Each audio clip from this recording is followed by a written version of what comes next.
All right, welcome back to the deep dive. Today, we're going to try to tackle something that might look a little intimidating at first glance. Yeah. We're going to talk about the International Phonetic Alphabet. The IPA. Or IPA for short. That's right. And we're going to do a deep dive on how understanding this system can really help you improve your English pronunciation. And maybe avoid some of those common mistakes that we all make. Exactly. And I think, a lot of people listening have probably seen IPA symbols before. Maybe they've seen them lurking around in the dictionary. Yeah, I know I have. And I was always like, what in the world is all that? It can look very confusing, but we're going to try to demystify it a bit today. Because the reality is that English pronunciation is, well, it's kind of a mess. Like, how are you really supposed to know how to say a word just by looking at the spelling? Yeah, it's true. It really is a disconnect between what you see, the written form, and then how you actually need to say it. Like, think about these words. Thorough, Wednesday, consciousness. How about champagne? Oh, champagne, yeah. The spelling only gives you so much information, right? It does. And there's actually a really good analogy that illustrates this point, and that's the color word test. I don't know if you've ever seen this. Oh, yeah. So you see the word red printed in blue ink, and you have to say the color of the ink, which is blue, right? Mm-hmm. But your brain really wants to say red. Yeah. So you have to override that visual information. It's so much harder than you think it should be. Right. And it's kind of the same thing when we're reading English, isn't it? It is. You see the letters, but often your instinct to pronounce them as they're written is going to lead you astray. And it's exhausting to constantly have to fight that instinct. It is. It's tiring. And that's actually how I think some of those bad pronunciation habits can develop. Yeah, I think that's a great point. And, if you've ever felt frustrated, like people just aren't understanding you when you're speaking English, even though you know you're using the right words, or if you just want to fine-tune your accent and sound a little more natural, then understanding the IPA can be a really, really valuable tool. It's like having that key, that secret key to unlock it. Exactly. And so this is where the IPA comes in as this wonderful system where each individual sound has a unique symbol. So when you see an IPA transcription of a word, you know exactly how to pronounce it. No more guessing games. It's 100% phonetic. I love that. No more guessing games. No more guessing games. But if I got to admit, those symbols do look a bit like alphabet soup to me. They do. It's like I'm going to have to go back to school to learn a whole new language. Right. But the good news is, according to the sources that we've looked at for this deep dive, you can get the hang of reading IPA in about an hour or two. Yeah. It's not a huge investment. Not a huge investment at all. No. And it could be a real game changer for your pronunciation. Absolutely. And just to be clear, the IPA system that we're going to be working with today is based on Southern British English pronunciation. Now, obviously, there are other varieties of English, like U.S. English, and their IPA might be slightly different, but the core principles are the same. Yeah, the foundations are the same. The foundations are the same. It's a great starting point. Exactly. So where do we begin? Let's start with consonants. Okay, consonants. Now, some good news here. A lot of IPA symbols for consonants actually look exactly the same as the letters that we use in English, and they represent the same sounds. That's right. So like B, M, L, those are all very straightforward. So that's a good starting point, right? It is, yeah. Yeah. But even with some of these sounds that seem pretty straightforward, are there subtle variations in how they might be pronounced depending on the context? It's a great question. I think that IPA helps us to see some of those nuances that maybe we don't even realize are there. Exactly. Yeah, you're absolutely right. Okay, so before we move on, let's just try a little quiz here. Even if you've never seen IPA before, I want you to try to read these words and see if you can figure out what they are. Okay, this will be fun. All right, here we go. All right. Strist, Okay. traffic, and diestrays. Ooh, tricky one. Did you get those? Street, traffic, and darkness. See. You're already reading IPA. You're already doing it. And that's what I think is so cool about IPA. It's so consistent. In English, that K sound can be spelled with a K, a C, or even a Q. Yeah, it's true. But in IPA, it's always going to be that same symbol, K. Exactly. It just removes all of that ambiguity. And then you have those sounds in English that are often spelled with two letters. We call those digraphs, like sh or T8. Right. So IPA just has a single symbol for each of those sounds. So sh becomes. I see. And then you've got the A sound in this, the sound in ship, and the D sound in judge. Each of those has a separate symbol in the IPA. I'm starting to get this. Okay, so in our sources, They gave us some practice words using some of these consonant sounds. Oh, perfect. Let's see if you can read these. Okay. Fred Frisch's. Right. Uh-huh.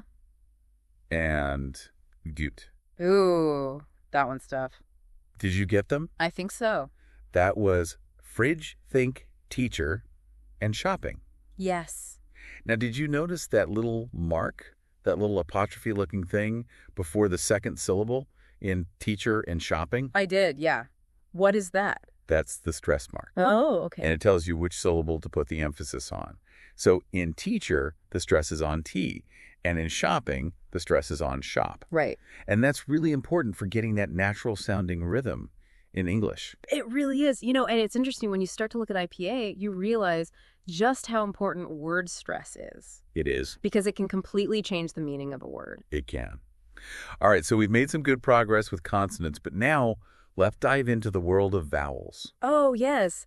Vowels. Now, this is where things can get a little bit trickier. They can. Because the English language has, well, it has a lot of different vowel sounds, at least 22 according to our sources. But we only have 5 vowel letters in our alphabet. Yeah, 6 if you count Y sometimes. Right, 6 if you count Y sometimes. But even then, that's not nearly enough to represent all the different sounds. No, not at all. And that means that the same vowel letter can be pronounced in lots of different ways. Exactly. So the letter A, for example, can sound like A as in cat, or dizes as in car, and those are just 2 examples. It makes sense the vowels would be more challenging in IPA. It does. And another thing to keep in mind is that different IPA charts might represent vowel sounds slightly differently. Oh, really? Yeah, it's not that one is right and one is wrong. It's just different levels of detail. But the good news is that the system we're using is a very common one. Okay. So the things that you learn here will be pretty widely applicable. So let's talk about the different types of vowel sounds. Okay. Now, there are basically 3 main categories. We've got short vowels, we've got long vowels, and we have diphthongs. Right. So a short vowel would be like the sound in the word bit. Okay, bit. A long vowel would be like the O sound in the word door. Door. Okay. And a diphthong is a vowel sound that kind of glides from one vowel to another,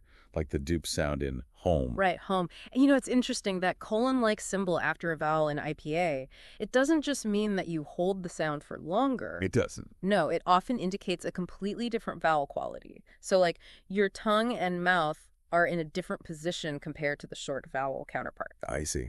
So listen to the difference, for example, between the 2 in bit and then the i's in beat. Bit and beat. Bit and beat, yeah. That's really subtle. It is subtle, but IPA captures those nuances. This is how IPA visually represents all of this.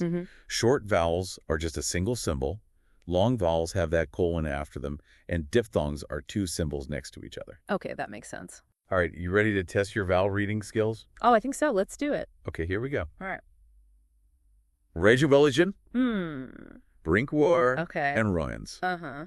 And his Zan, he sevens around. Oh, wow. That's a mouthful. That was a mouthful. I think I got some of those. All right, well, those were woman, banana, brown, floor, and information.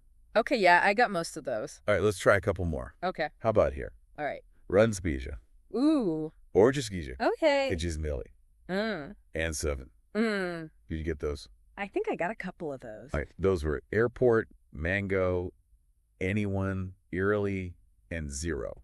Yeah, some of those vowels are really tricky. They are, but it's okay if you don't get them all right away. It takes practice. It does. But our source had a really good tip.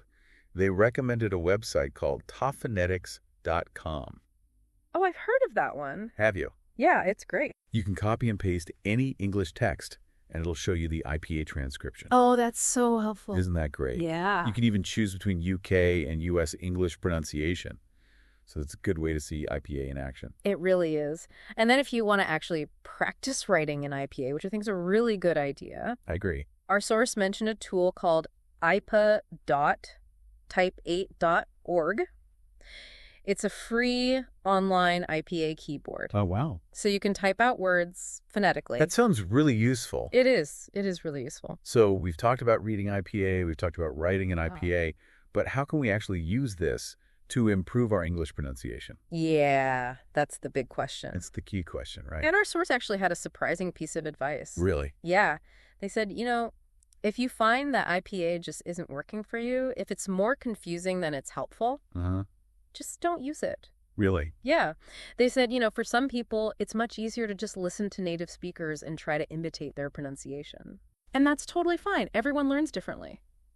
That's true. And IPA is a tool, but it's not the only tool. So it's about finding what works best for you. Exactly. But if you do feel like IPA is something that could be helpful for you, then here are a few tips for incorporating it into your studies. All right, let's hear them. First of all, get familiar with where the IPA transcriptions are located in your favorite dictionaries. Okay. Our source-recommended Lexico, where you can find the IPA transcriptions at the bottom of the entry. Okay. And they also recommended Longman dictionaries, which actually show the IPA right next to the word at the top. Oh, that's handy. Isn't that convenient? Yeah. So once you know where to find those transcriptions, make it a habit to write them down whenever you're learning a new word. That's a great tip. And don't forget that stress mark. That's really important for getting the pronunciation right. It really is. And I love this next tip. So when you're reviewing your vocabulary words, actually try to say the words out loud, but look only at the IPA transcription. Oh, interesting. Yeah. Try not to even think about the regular English spelling. Block it out. Block it out. Because that way, you're training your mouth to make the correct sounds from the very beginning. And avoiding those bad habits. Exactly. It's interesting to think about how IPA might be helpful when you're dealing with different English accents. Oh, that's a good point. Because even if someone has an accent that's really different from yours, the underlying IPA representation of the sounds should be pretty similar. It's like a universal code. Exactly. It's like having that common ground. I love that. Now, we've covered a lot of ground today. We have. But, as our source said, learning the basics of IPA might take a couple of hours. Yeah. But it's a good investment. It is a good investment. Especially if you want to achieve clearer and more accurate English pronunciation. Absolutely. And the more you practice, the easier it gets. It does. So, as you continue to learn English, think about how you can use IPA as a tool. It really can help you to understand those sounds that sometimes feel like a mystery. It can. And I think it also gives you a deeper appreciation for the complexity of language. It does. We use these sounds every day, but we don't often stop to think about how they're made or how they're represented. And IPA gives us that insight. It's fascinating. It really is. And, it makes you wonder, by understanding those individual sounds, are we also getting closer to understanding how those sounds are shaped by different cultures and geographies? That's a great point. It's like a window into the evolution of language. We often take for granted how we speak, but underneath it all, there's this whole system that has been developed over centuries. It's amazing. It is. And IPA helps us to see that. It does. It gives us that deeper understanding. Well, that's all the time we have for today.